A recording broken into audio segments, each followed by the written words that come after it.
पण एक लक्षात घ्या, की हा जो व्हल्नरेबल आहे, की जो तुमच्या याच्या हवामानाच्या याच्यावरती अवलंबून असणारा व्यवसाय आहे, त्याच्याकडे पूर्णपणे लक्ष दिलेलं नाही आणि शासनामध्ये मग अशी मानसिकता नाही, की याच्याकडे त्या पद्धतीने लक्ष द्यायचं. प्रश्न फार सोपा आहे. तो समजून घेतला पाहिजे आणि दुर्दैवाने तो समजून घेतला. प्रश्न काय आहे, की महाराष्ट्रामध्ये समजा आपण असं धरून चाललो आणि महाराष्ट्र शासनाच्या आकडेवारीवरून मी सांगतो, की 45% लोकसंख्या अद्याप ही शेतीवरती अवलंबून आहे. आणि त्यांच्यापासून सकल उत्पादन किती मिळतं? फक्त 10%. हा खरा म्हणजे की हे अतिशय विद्रूप आहे. अमेरिकेमध्ये 1% लोकसंख्या ही शेतीवरती अवलंबून आहे आणि 1% जीडीपी त्यांचं सकल उत्पादन ह्याच्यामधून मिळतं, शेतीमधून मिळतं.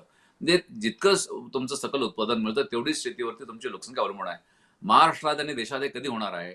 हा खरा म्हणजे कळीचा मुद्दा आहे. आता हे करायचं जर असेल तर काय करावं लागेल? की याच्यामध्ये तशी धोरणं आखावी लागतील. खरं म्हणजे आपल्याकडे धोरणं असतात.